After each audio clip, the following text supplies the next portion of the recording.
Hello and welcome to Saints Live. I'm Steve Forbes. And I'm Kenzie Benali. And a happy New Year's Eve to you as today Southampton close out 2022 with a trip to Fulham to take them on in the Premier League this afternoon. Now joining us to talk about all the build-up before the game, we have former Southampton captain Dean Hammond and former chief sports writer for the Southern Daily Echo, Adam Leach. Adam, long time no see. I hope you've been well. Yeah, great. Not too bad. I'm a bit wondering what you guys have been up to. I leave you for a couple of months, and I come back in the bottom. What have you been up to? Oh, well, hopefully you can be a good omen for us today, Adam, on your return. And Dean, lovely to see you again. Got a big party planned in the Hammond household later?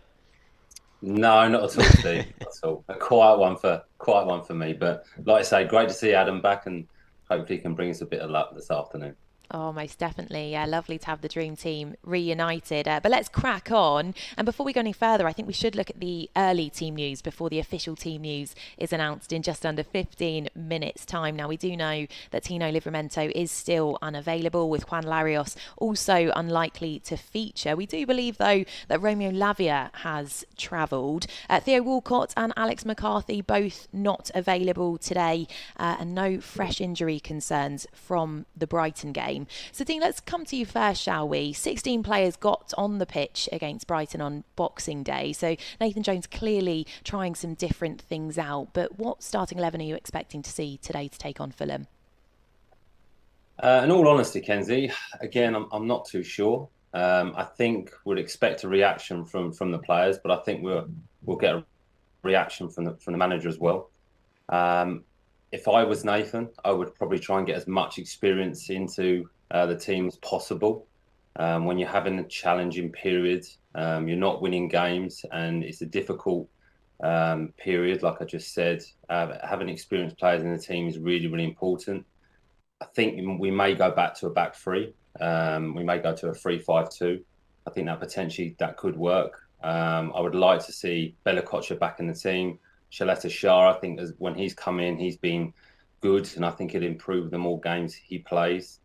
And it's, again, trying to build some relationships and some partnerships within the team and consistently giving them the opportunity to play together. I think the midfield area has been a bit of an issue since Lavia has not been in the team. Oriol Romao leaving in the summer, I think, has left a gap, a hole. So I'd probably maybe play James Ward-Prowse a little bit deeper, just because he has that experience, he has that discipline in that area of the pitch to give the back three or the back four a bit of protection. I'd like to see Adam Armstrong come back into the team because he has that pace that every modern day Premier League team needs. He stretches teams. He has got a goal in him. I know his record is not great, but I still believe he has the ability to score at this level. And him and Shay Adams are a decent partnership together when they're playing well, and they're a real threat. So I think it's trying to find the balance where we can stay in games, we can build through the game and not fall behind like it has previously, but still be a threat. So it'd be interesting to see. But I think if it was me, trying to get as much experience into the team, because you can see from the team with the individual areas, there's a little bit of lack of confidence, and there needs to be a little bit more of togetherness, a bit more resilience, and I think that's where experience can really help that out. Yeah, Adam, there were some changes for that first Premier League game back against Brighton. Players like Gineppo and Edozie starting out wide, and obviously these murmurs of a change in formation, especially at the back. How do you see Southampton lining up this afternoon? Well, I actually think it's I agree with Dean on getting experience in. I think that's absolutely crucial when you're struggling. You've got to get your experienced players in. You've got to rely on them to kind of carry some of the younger players and to try and relieve a little bit of pressure from the younger players. There's a lot of young players. There's a lot to admire about playing a very young team, but also it can cause you issues, and especially when your team is struggling and the confidence is low. That's when those experienced players really come into their own, which is why, if he's fit, I would really like to see Stuart Armstrong come back in today. I think he's an important player, and I understand you at the moment, the way Saints are, you can make an argument that anybody does or doesn't deserve to play almost, because there are very few players that are having a really outstanding season. So that's why I think with a new manager, you've got the chance to start again. But what is important is that I think Nathan Jones needs to find it kind of on the training ground at Staplewood the teams that he wants to give a go to, and actually try and add that consistency of selection a little bit. Dean hit upon it really about the consistency in the relationships. I think that's going to be crucial for Saints. What they can't afford to do, and it is difficult when you've got a new manager, and they didn't have the most extensive preparation for the restart. But they need to build a team. They can't be experimenting too much right now, because this is the crucial run for them now. They're in it. This is probably a relatively make or break period of the season for them, this sort of few weeks at the moment, where they've got a lot of teams that are not kind of the real big teams in the division to play. And if they can get some points on the board, then suddenly things will be looking a lot better. And if they don't, then they've got some really big problems to deal with. And you're only going to get those results through a certain amount of consistency in your selection. So that experimentation becomes very, very difficult. But I'm with Dean. I'd like to see some experience. I actually don't mind too much what formation he goes for, but I actually think he needs to kind of pick something here, and he needs to give it a go. And if it doesn't work, it doesn't work. But I think chopping and changing too much has no chance of working. So I think he needs to try and be decisive in what he thinks is the best, and keep sticking it out, and hope it goes right, and just tinker with one or two changes. But like I said, I think my main thing is I like to see Stuart Armstrong in, because I think he mentally has got a bit of strength about him to bring some others along with him. Yeah, as you say, Adam, we are in a really important period for the club after, of course, they fell to the foot of the table on Boxing Day. Now, Dean, you spoke after that game against Brighton for the importance of Southampton needing to stay in matches. We've now conceded 10 goals in our last 3 Premier League matches, with 9 of them coming before the 62nd minute. So, that's clearly a problem for us. So what does Nathan Jones need to do to resolve that? And how can we become more resolute defensively? Well, it's difficult, Kenzie, because you look at some of the goals and they're individual errors, which is hard to prepare for, really. But there's little bits. It's that little bit of detail that we've spoken about. I think it's sensing danger. I think it's communicating between players. I think there's almost having a rule book. If we look at the goals against Brighton, Solly March, we know he's left-footed. Send him down the outside. Understand that he's left-footed, and send him down the outside and force him onto his right foot. The team recovering into shape, they're okay with that. We can see from the highlights they're getting back into shape in numbers. But then there's got to be an intensity to press the ball, to prevent crosses, to just have that little bit more aggression defensively, and have a bit of personal pride and responsibility in not scoring goals. And that gives you a foundation and something to build on into games. And that's what can give you confidence. If you're staying in games and you're not conceding goals and you're frustrating the opposition, then you will get opportunities yourself to be able to score goals. But again, we see that from Solly March. It's a wonder strike. It's a great strike. But he's allowed to come inside of the pitch onto his strong foot. And then he's not squeezed. He's not shut down. There's no real intensity to try and block the ball. And I think that will be the frustration from Nathan. That's what he'll be trying to get across to the players. But it has to be a collective effort. It can't just be down to individuals. You have to play as a team and take responsibility as a team. And I think that's the message Nathan will be trying to get across. But it's just a willingness to do it, Kenzie. It's a willingness to maybe sacrifice yourself and do something that you're not asked to do. If you see some danger, press the ball. And then that unselfish moment, I'm going to have to recover for my teammate. I'm going to have to cover that space. And just been the willingness to do it together. And that's basics, really. Second balls in midfield. I mentioned it a minute ago. I think it's been challenging in the midfield area. I think we're losing that battle too much. I think the back 3 or back 4 is a little bit too exposed. They're not getting the protection that they maybe would have got from Lavia, who plays in that position so well. He's been a big miss. That's why I'd potentially play James Ward-Prowse there today, because he has that experience and that understanding of the role. But it's a collective effort, and you've got to be willing to do it and grit your teeth and do the ugly side of the game, which is not always what you want to do. But if you do that, it builds confidence, it builds momentum, and you give yourself a chance to win football matches. Yeah, it is an interesting point, that, because individually, our defenders are quite popular amongst the fan base. The likes of Bella Kotchap, Salisu, Lianco, Walker-Peters, Perro. They've drawn praise on this show as well, but yet 30 goals conceded in the Premier League. Adam, something isn't quite clicking there collectively. Yeah, I think it's difficult because I think Dean hit the nail on the head there. Really, it's not just about the defence for me. I think that's part of it. Well, they haven't formed a great cohesive unit. We haven't seen enough consistency in selection, which is what I was talking about earlier. And then it is a team. It's true. You do concede goals as a team and you score them as a team. And when you look at yes, there's individual errors. You can point out individual players, but actually, if you wind back some of the goals that they've conceded where you don't see a glaring individual error, where you can see somebody further up the pitch who gave the ball away, or somebody, in a wide midfield role who didn't press the ball when they should have made the extra effort to go and do that, and then it exposes the back four and they end up conceding a goal. Actually, the biggest problem they've had, I think, is less the defence in a way, and more the huge gap that has been left by Oriol Romeu's departure in the summer, which has just left the defence so much more exposed than they were when he was there. That him and Prowse, it was such a seamless unit, and they covered the back four. They protected them so effectively. Now Lavia, we know, can do that, but gone. There's not really been another option that has been proven to be good enough to play that role and actually to kind of shield the back four. And I think that's been one of the big things.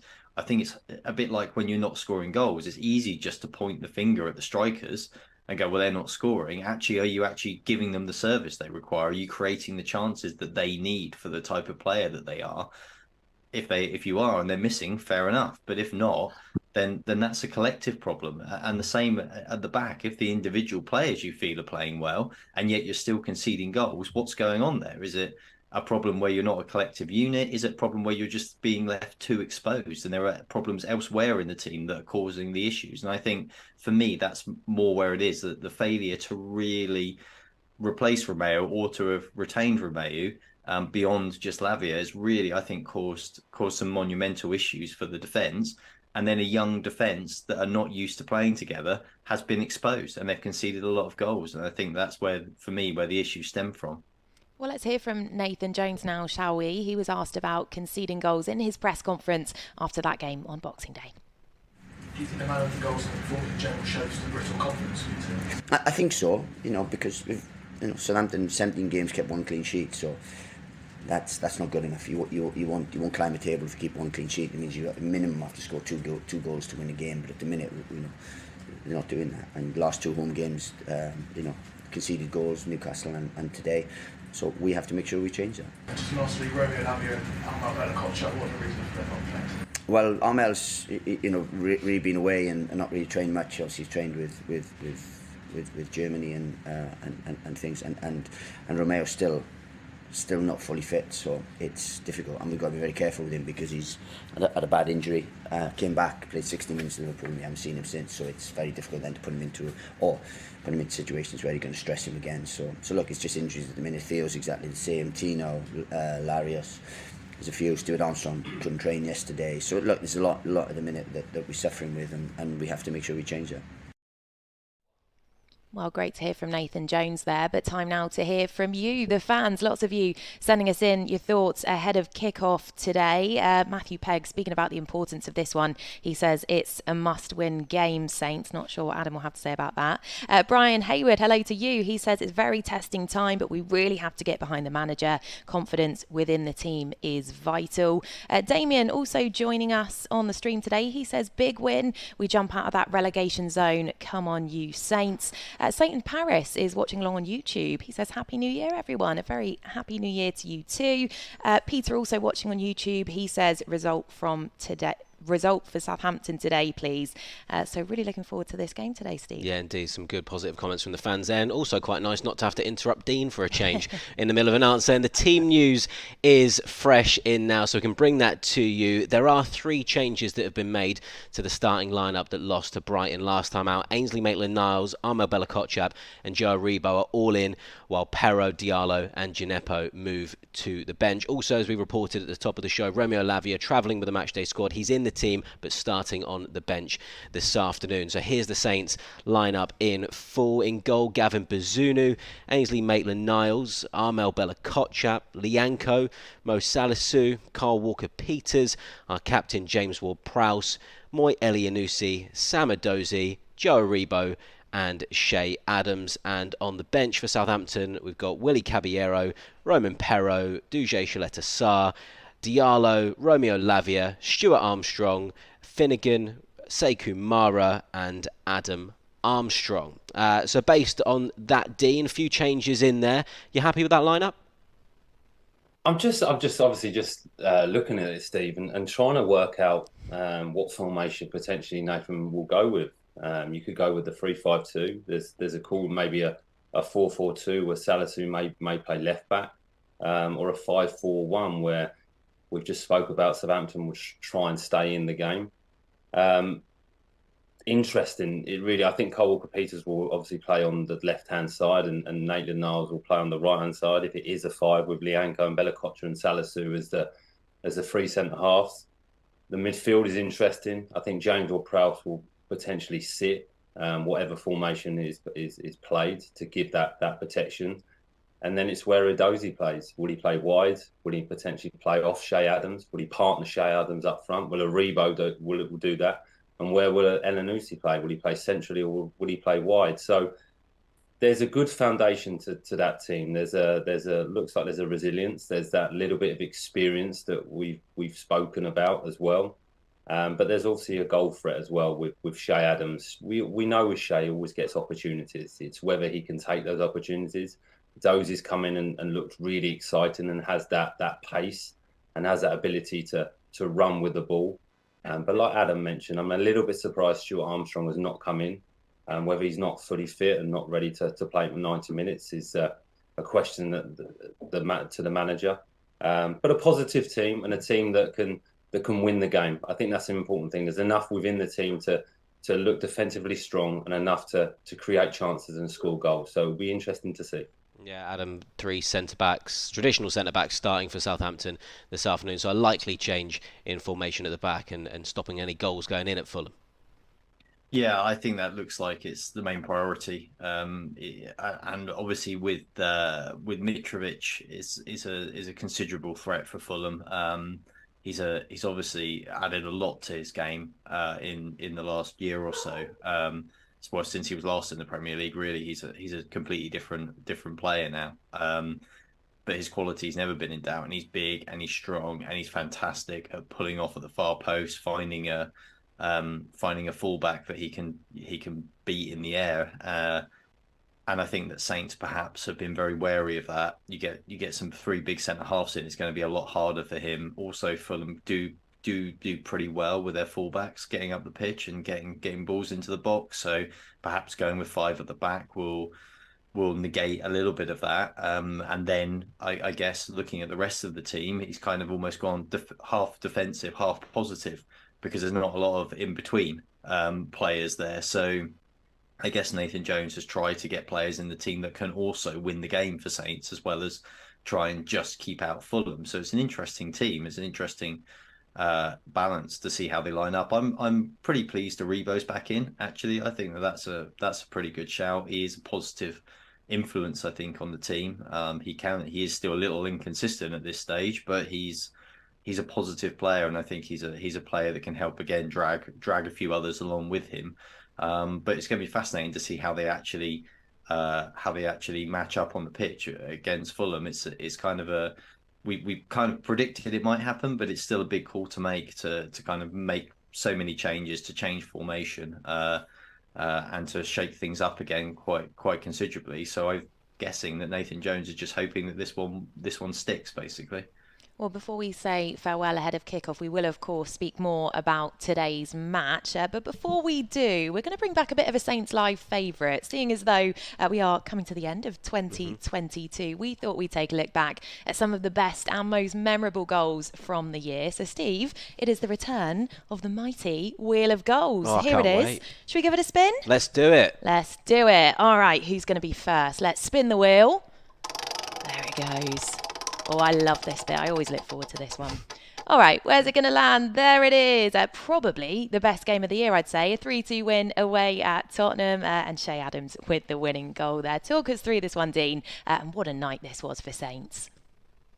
I agree with you, Kenzie. I think it was the game of the season. Love this game, and a brilliant goal from Shay. Fantastic cross from James Ward-Prowse. It was 2 goals in 2 minutes, I believe, to win the game. Loads of opportunities in the game. I think Shay Adams and Brozier played up top together, caused Tottenham problems all night. First half, Southampton were fantastic. But the delivery from James Ward-Prowse from that cross for that assist is exceptional. It really is, with the pace he puts on it, the accuracy, and then Shay with the header as well. It's brilliant header, uses the pace of the ball and just guides it into the goal. And we saw with the celebrations there, with the fans, with the players, there was a real togetherness, and they put in a brilliant performance that night. Came back from disappointment, came back from behind to win the game. It was a brilliant performance from Southampton, and what we love Southampton to be like: attacking, brave, fearless in their approach, but brilliant assist from James Ward-Prowse. Very similar for Elanusi's goal as well, with a very similar delivery. But yeah, really enjoyed that game last year, and a fantastic win away at Tottenham. Yeah, a very strong start to our best of 2022 Wheel of Goals, that one, but plenty more to come, so we'll have another spin of that wheel now. There it goes.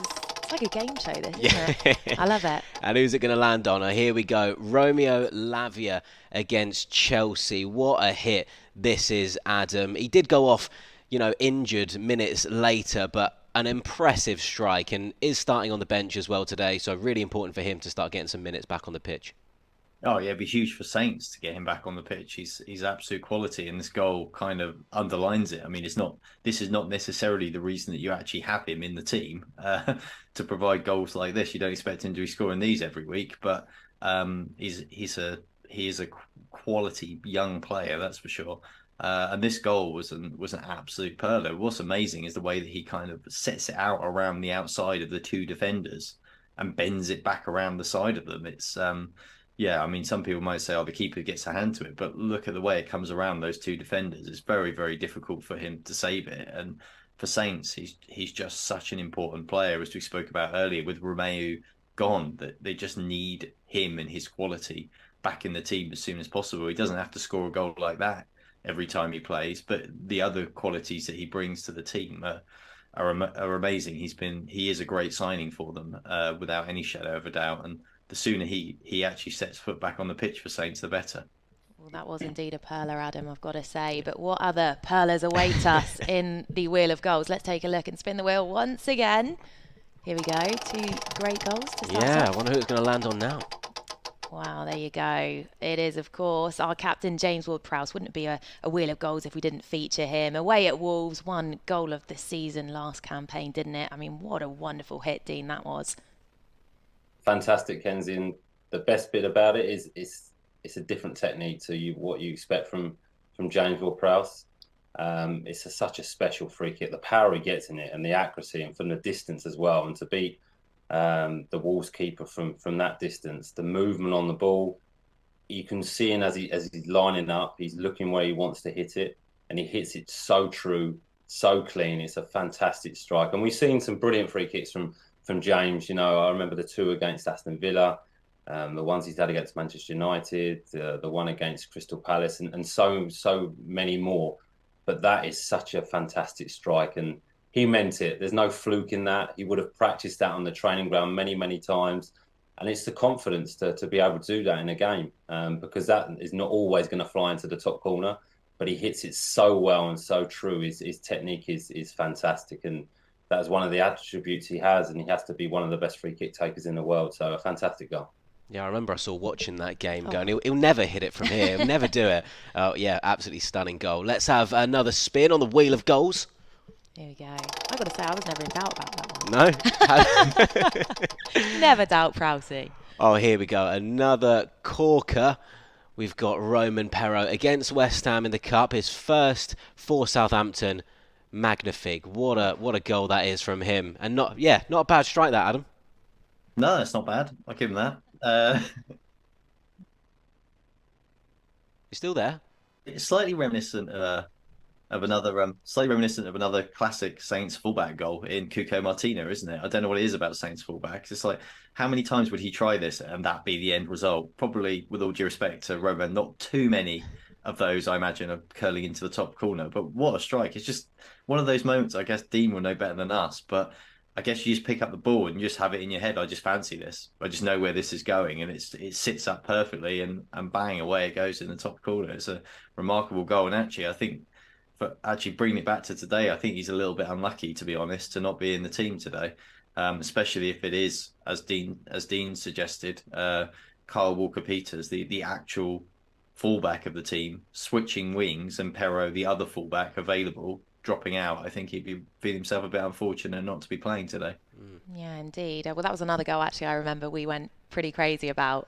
We enjoyed that one. Saw it live, didn't we? Yeah. We did, yeah. All right, well, let's spin the wheel for the final time of 2022 and see who it's going to land on. There is just one more it could possibly be. There he is, of course. It's Stuart Armstrong against Arsenal. A nice team move here, Dean, and an indication of what this team is capable of against the Premier League leaders.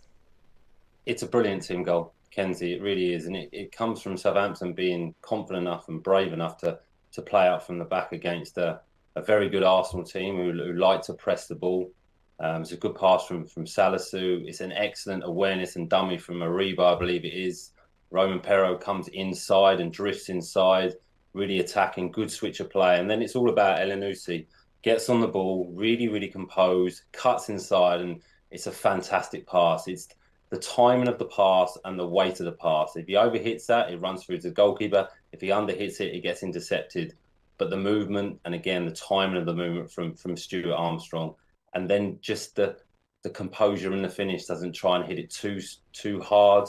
Just, he knows exactly where he's going to put it into the goal. A brilliant team goal. And in a game where Southampton struggled for periods against a really good Arsenal team, but fought back to get a really good draw. And it was a brilliant team goal. And just shows what the team can do. When they're confident and they believe in what they're doing, there's real structure in the team, they can score goals like that. And all the goals we've just seen, it would be nice to see a couple of those today, I must admit. It certainly would, yeah. Great to look back at some of those efforts from 2022. But back to the matter at hand this afternoon, which is Fulham. And on the subject of goals, is that Fulham have only failed to score in 2 of their Premier League matches so far this season. They've scored 27, 10 of those going to Alexander Mitrovic. Dean, have you been surprised at how well Fulham have done this campaign?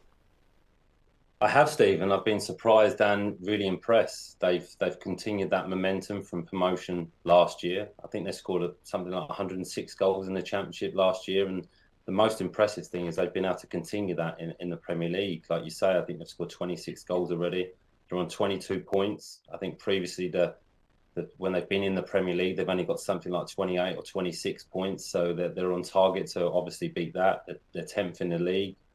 They've been really, really competitive. I was looking at those victories. I think they've had six wins this season, and they've beaten teams that you would expect them to beat, which sounds obvious, but it's not always easy. Teams around them, and they've been really competitive against the bigger teams as well. Only losing to Man City in the last minute.